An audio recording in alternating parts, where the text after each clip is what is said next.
we are an antenna. We're an antenna for specific realities. We create reality. There's a bunch of parallels and different ways to say this.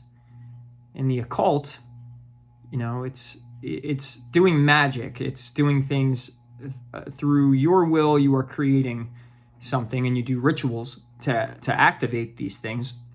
By doing the ritual, it's like a way of getting into the frequency. It's activating the frequency. It's doing something where you're manipulating energy to then where your antenna is projecting out, and then in turn, the mirror reality always reflects back.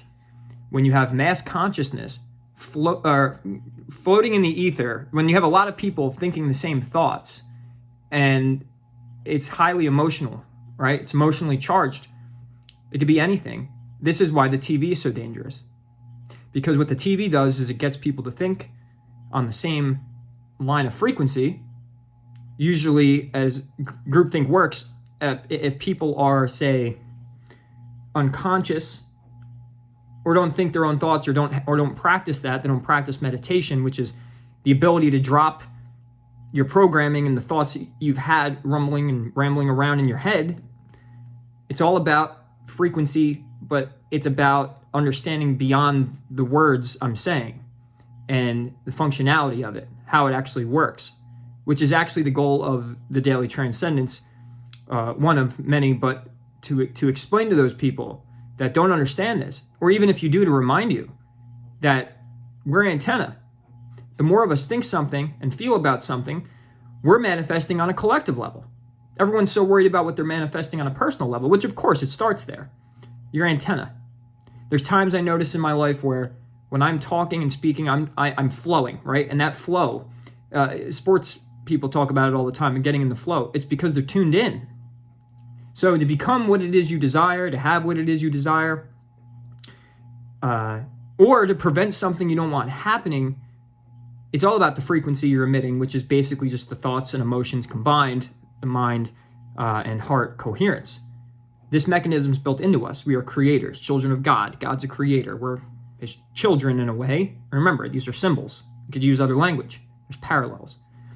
There's a bunch of ways of understanding this. There's a bunch of ways to grasp this.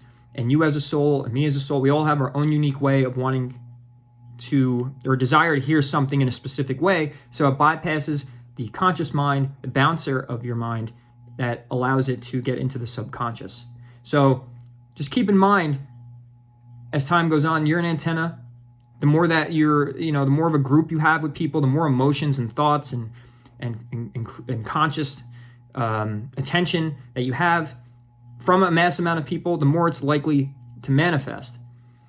On our podcast, we're going to continue to talk about how these things called egregores in the occult, or in a manifestation study I do, and a lot of people know about, is reality transurfing, the idea of pendulums.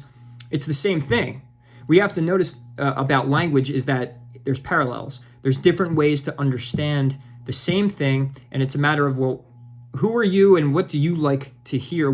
How is it you'd like it put in a way, or what is it you need to hear to break the barrier to understand that the world's a mirror, that we're an antenna, that we create reality on an individual level. We also create reality on a collective level.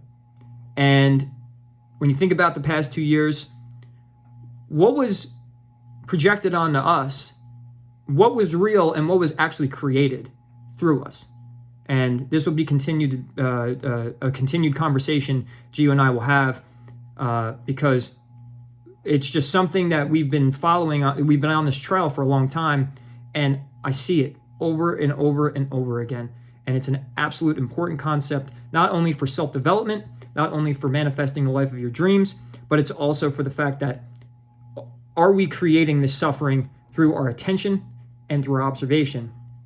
And the last thing is the astrological story of electromagnetic energies, because that's what astrology is the language of electromagnetic energy, is that the fact that, is that the, matrix story being played out?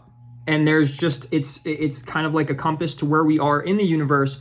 And in a way, you have to learn how to work with those, because those energies are so strong, they're so fixed in the story of the matrix code, that it's going to manifest in a way, and it's about conquering that through understanding it, like as if you're on an ocean, and the astrology is the compass and the map, and it's like, well, is your boat strong enough, your sail strong enough, and are you wise enough to go in the right directions to sail around this crazy ocean, to get around the storms, and to get those places of paradise through this? So this will be a continued talk. I wanted to make a video on this because it's just something that's continually on my mind, and it's something I continue to observe, and I absolutely, in my heart, consider this to be the truth. Have a nice day.